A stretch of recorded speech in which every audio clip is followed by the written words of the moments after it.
Brothers and sisters, hello. As we get ready to start a new year, and as we change curriculum in our home-centered, church-supported teaching of the gospel and study of the gospel, I was asked by my ward to put together a little presentation about resources that could enhance our study of the Doctrine and Covenants. I thought it might be useful for the seminary teachers as well, so I thought I'd make this little screencast and share with you what I've put together.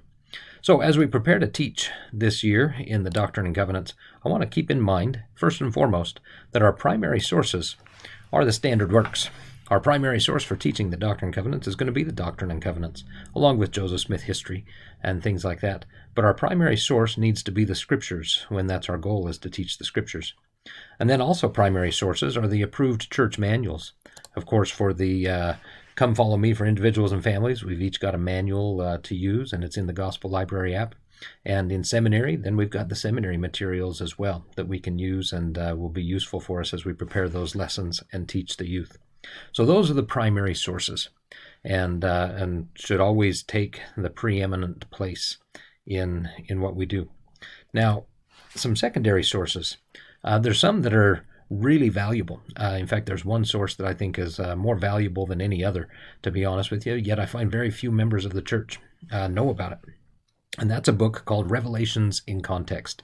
Now, you can get it in book form at Deseret Book. It's $4.25 for a paperback copy of a 346-page book. So if you're the type that likes paper and a real book, Deseret Book is your place for $4.25. But if you're comfortable using the app, then you just go to the home screen of the Gospel Library app, and you go to Restoration and Church History. Tap on that, and then it'll bring up the next page, and you go to Doctrine and Covenants Study. Tap on that, and there it is right there, Revelations in Context. And so as you bring that up, it then brings up all the chapters of the book, and you see it's here kind of by person or by event or place and location and things like that. And so here you have the first one, the contributions of Martin Harris.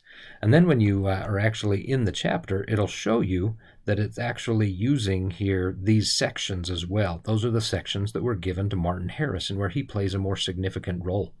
And so it gives you the context of who was Martin Harris, what did he do, and it's a great thing. One of the things I love most about Revelations in Context is it's one of the resources in the Gospel Library that is fully available in an MP3 format as well. And so you can have your Gospel Library read this to you. So that comes in handy while you're out for a walk, for a jog, shoveling the snow, or taking care of the yard work or whatever. You can listen to these Revelations in Context. Now, another thing that's useful, if we come back to the original Revelations in Context tab, and then scroll all the way down to the bottom chapter, the last chapter of the book, it's called Index by Section Number. And then it just gives us each section of the Doctrine and Covenants and which chapter or chapters apply to it. And so you can see there just the first sampling of that. And so if you're teaching a specific section or studying a specific section, then it'll take you right to that in the Revelations in Context. Again, it's a tremendous resource, free in the Gospel Library app, $4.25 at Deseret Book. Great resource for understanding better the Doctrine and Covenants and the historical context, the storyline, if you will, of the Doctrine and Covenants. Because let's face it, other books of Scripture have a storyline that we can follow, but the Doctrine and Covenants doesn't have that as much. And so this Revelations in Context does help us provide that type of a storyline.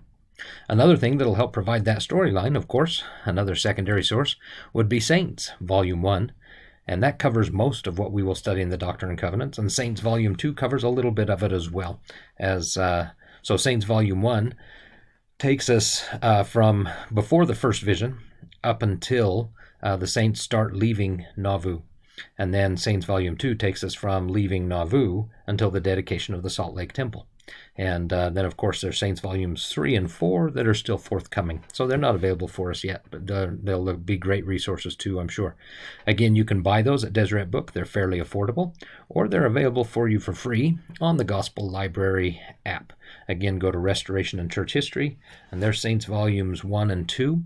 And this is another one of those resources that is fully available as an MP3, so you can listen to it while you're doing other things, driving around, walking, whatever. Great resources to help us understand the storyline of church history. Now, there's some supplementary resources as well. There's other church videos that are available. The newest church video about the first vision is called Ask of God. It's only about 6.5 minutes long, really well done. And it combines all the different accounts of the first vision. And so it's really a new treat if you haven't seen it. Then there's one called The Restoration. It's a little bit older video, talks about the first vision and goes up through the organization of the church, covering Moroni's visits, a little bit with the publication of the Book of Mormon translation and things like that. For a longer one, maybe a good family home evening night to watch a more of a full-fledged movie, you got the Joseph Smith, The Prophet of the Restoration movie. And this one is the one that used to be shown at the Joseph Smith Memorial Building in Salt Lake City. So it takes a little over an hour and covers Joseph Smith's life really from his childhood up through his martyrdom. Then there's a couple of new videos that, again, I find a lot of members of the church don't really know about. These were made in the past couple of years. The first one's called Days of Harmony, and it deals with the translation of the Book of Mormon. It's told largely from the viewpoint of Oliver Cowdery, and so it also covers the restoration of the Aaronic priesthood and things like that. But it's about 25 minutes long. A little shorter, just a little over 23 minutes, is Day for the Eternities. And this one's told from the vantage point of David Whitmer. And he talks about things that went on in Fayette, New York, in conjunction with the restoration. So the finishing up of the translation of the Book of Mormon, getting it ready for publication, the experiences of the witnesses of the Book of Mormon, and finally the organization of the church on April 6th, 1830. A great resource, and again, under 25 minutes long. So I will have a little page attached to this that has links to all these videos, and or you can just search for them on the church website. Pretty easy to find. Now there's some other resources as well for people that want them. Number one, there's additional church history videos on the Gospel Library app or the church website. I just keep in mind that some of these may be shown in the youth Sunday school, young men, young women's classes, seminary classes, whatever. And so show them. They're good, and I hope that the youth see them. But I hope the youth don't see them 4 times. In the space of a week. So, but they are good videos and they're out there. And then another one, if you're a book type of a person, there's a good book. It's a kind of an encyclopedia type format where you look people's names up and do it. It's written by Susan Easton Black. She was a professor at BYU for many years. And it's Who's Who in the Doctrine and Covenants. It's available at Deseret Book, $20 for a paperback, $11 if you want the digital copy on the Deseret bookshelf. And so those are some additional sources, to help us as we study the Doctrine and Covenants this next year in our homes as individuals and in our classes as well. But with all of this, I hope we keep in mind a little something from Elder Cook. These are some statements that I took out of his talk from the October 2018 General Conference. That was the conference, of course, when they introduced, the general authorities introduced the shortened church time and the come follow me for individuals and families, and Elder Cook was the one that really laid that out for us. And so here's just a few thoughts from his talk there. Number one, he said, in the home-centered, church-supported portion of this adjustment, there is flexibility for each individual and family to determine prayerfully how and when it will be implemented. So I hope we don't get overly prescriptive and telling families how they have to study and what they have to study, but allow for that flexibility for them to determine on their own. The goal of these adjustments is to obtain a deep and lasting conversion of adults and the rising generation. The most important goal and ultimate blessing of deep and lasting conversion is worthily receiving the covenants and ordinances of the covenant pathway. We trust you to counsel together and to seek revelation for implementing these adjustments, while not looking beyond the mark and trying to regiment individuals or families. I love that final counsel. I don't believe it's our place to tell everybody and each family and each individual how they should be studying the gospel. I believe that that's something for each individual and family to prayerfully consider and to work out on their own with the Lord.